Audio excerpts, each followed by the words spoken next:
ನಮ್ಮ ಬ್ರೇಕ್ಫಾಸ್ಟ್ ಹೇಗಿರಬೇಕು, ಎಷ್ಟು ಹೆಲ್ದಿಯಾಗಿರಬೇಕು ಮತ್ತು ಅದರಲ್ಲಿ ಏನೇನು ತೆಗೆದುಕೊಳ್ಬೇಕು ಅಂತ ಜನ ನನಗೆ ಕೇಳ್ತಾ ಇರ್ತಾರೆ. What are the healthy breakfast? Healthy breakfast ಯಾಕೆ ನಾವು ಬೆಳಗ್ಗೆ ಹೆಲ್ದಿ ಬ್ರೇಕ್ಫಾಸ್ಟ್ ಮಾತ್ರ ತಿನ್ನಬೇಕು? ಯಾವುದೇ ಆಹಾರ ಹೆಲ್ದಿ ಮತ್ತು ಅನ್ಹೆಲ್ದಿ ಆಗಿರಲ್ಲ.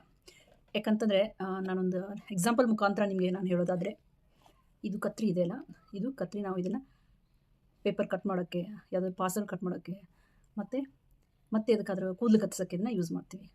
ಇದು ಒಳ್ಳೇದಕ್ಕಾಯಿತು. ಅದನ್ನೇ ನಾವು ಇದನ್ನು ಯಾರಿಗಾದ್ರೂ ಚುಚ್ಚಕ್ಕೆ ಕೂಡ ಯೂಸ್ ಮಾಡ್ಬೋದು, ಅಥವಾ ಯಾರಿಗೆ ಅದು ಹಾನಿ ಮಾಡೋಕ್ಕೆ ಕೋಪ ಬಂದಾಗ ಹಾನಿ ಮಾಡಿಕೊಡೋದನ್ನು.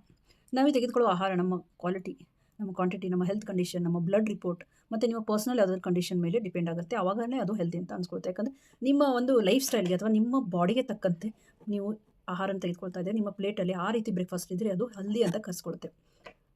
ನಾವೀಗ ಹೆಲ್ದಿ ಮತ್ತು ಅನ್ಹೆಲ್ದಿ ಬಗ್ಗೆ ಮಾತಾಡ್ತಾ ಇದ್ವಿ. ಅಂದರೆ ಈಗ ಪಿಜ್ಜಾ, ಬರ್ಗರ್, ಪಾನಿಪುರಿ ಮತ್ತು ಅದನ್ನು ಫ್ರೀಕ್ವೆಂಟಾಗಿ ನಾವು ತಿಂತಾ ಇದ್ದರೆ ಅದು ನಮ್ಮ ದೇಹಕ್ಕೆ ಹಾನಿ ಮಾಡುವ ಸಾಧ್ಯತೆ ಇದೆ. ಆದರೆ ನಾವು ಅದನ್ನು ತಿಂಗಳಲ್ಲಿ ಮಾತ್ರ ಅದನ್ನು ತಿಂತಾ ಇದ್ದೀವಿ ಅಂದ್ಕೊಳ್ಳಿ, ಆವಾಗ ನಮ್ಮ ಬಾಡಿಗೆ ಯಾವುದಷ್ಟೊಂದು ಯಾವುದು ಹಾನಿ ಮಾಡಲ್ಲ ಅದು.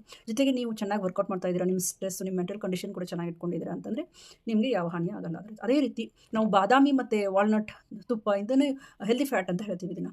ಆದರೆ ನೀವು ಬಾದಾಮಿನ ವಾರಕ್ಕೆ ಒಂದ್ಸಲಿ 2 ಸಲ 2 ಬಾದಾಮಿ ನೆನೆ ಹಾಕಿದರೆ ಅದು ನಿಮಗೆ ಯಾವ ಲಾಭ ಕೂಡ ನಿಮಗೆ ಚೆನ್ನಾಗಿ ಸಿಗಲ್ಲ. ಅದು ಮೆದುಳಿಗೆ ತುಂಬ ಚೆನ್ನಾಗಿ ಉಪಯೋಗ ಆಗುತ್ತೆ ಬಾದಾಮಿ. ಆದರೆ ನೀವು ವಾರಕ್ಕೆ 2 ಸಲ ನೆನೆ ಹಾಕಿ ಅದೇ 2 ಬಾದಾಮಿ ತಿಂದಿರೋದು ಅಷ್ಟೊಂದು ಯಾವುದು ಸಹಾಯ ಮಾಡಲ್ಲ.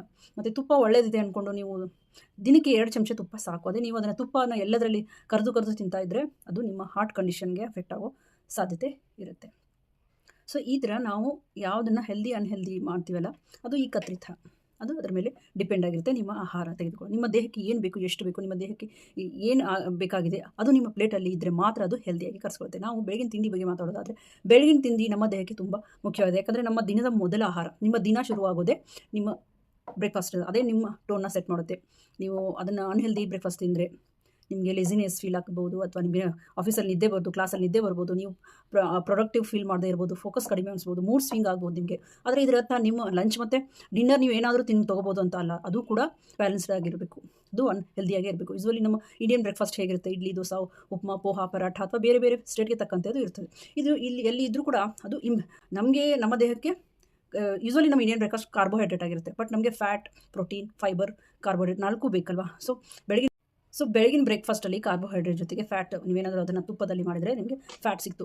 ಇನ್ನು ಫೈಬರ್ಗೆ ನೀವು ಸೀಸನಲ್ ಫ್ರೂಟ್ಸ್ಗಳನ್ನ ಯಾವುದಾದ್ರೂ ಒಂದು ಫ್ರೂಟ್ಸನ್ನು ನೀವು ತೊಗೋಬೋದು, ಸ್ಮೂತಿ ತೊಗೋಬೋದು, ಅಥವಾ ಫ್ರೂಟ್ನ ಹಾಗೆ ಡೈರೆಕ್ಟ್ ತಿನ್ನೋದು ಬೆಟರು. ಇನ್ನು ಪ್ರೋಟೀನ್ಗೆ ನೀವು ಸಸ್ಯಾಹಾರಿಗಳಾದರೆ ಬೇರೆ ಬೇರೆ ರೀತಿಯ ಕಾಳಿನ ಮೊಳಕೆ ಮಾಡಿದ ಕಾಳುಗಳನ್ನ ತಿನ್ಕೋಬೋದು, ಅಥವಾ ಬೇಸನ್ ಚೀಲ ತೊಗೋಬೋದು, ಅಥವಾ ಮೂಂಗ್ ದಾಲ್ ಚೀಲ ತೊಗೋಬೋದು, ಸ್ಪ್ರೋಟ್ ಚೀಲನೂ ಮಾಡ್ಬೋದು. ಮತ್ತು ಇಲ್ಲಾಂದರೆ ನೀವು ವಾಲ್ನಟ್ ಮತ್ತು 2 ವಾಲ್ನಟ್ 5 ಬಾದಾಮನ್ನ ರಾತ್ರಿ ನೆನೆಸಿಟ್ಬಿಟ್ಟು ನೀವು ಅದನ್ನು ತಿನ್ಬೋದು. ಸಿಪ್ಪೆ ಸಮೇತ ಕೂಡ ತಿನ್ಬೋದು, ನಿಮಗೆ ಚೆನ್ನಾಗಿ ಜೀರ್ಣ ಆಗ್ತದೆ. ಯಾಕಂದರೆ ಸಿಪ್ಪೆ ಸಮೇತ ತಿಂದರೆ ಅದು ನಿಮಗೆ ಫೈಬರ್ ಕೂಡ ಸಿಗುತ್ತೆ. ಸೊ ಈ ರೀತಿಯಲ್ಲಿ ನಿಮಗೆ ಕಾರ್ಬೋ, ಪ್ರೋಟೀನು, ಫೈಬರ್ ಮತ್ತು ಫ್ಯಾಟ್ 4 ಸಮವಾಗಿದ್ದರೆ, ಬ್ಯಾಲೆನ್ಸ್ ಆಗಿದ್ದರೆ ನಿಮ್ಮದು ಬ್ರೇಕ್ಫಾಸ್ಟು ನಿಮ್ಮನ್ನು ಇಡೀ ದಿನ ಎನರ್ಜೆಟಿಕ್ ಆಗುತ್ತೆ. ನಿಮಗೆ ಯಾವ ಲೆಸಿನೆಸ್ಸು ಫೀಲ್ ಆಗಲ್ಲ. ನೀವು ಥ್ರೂಔಟ್ ದ ಡೇ ಎನರ್ಜೆಟಿಕ್ ಆಗಿ ಇರ್ತೀರಾ. Thank you.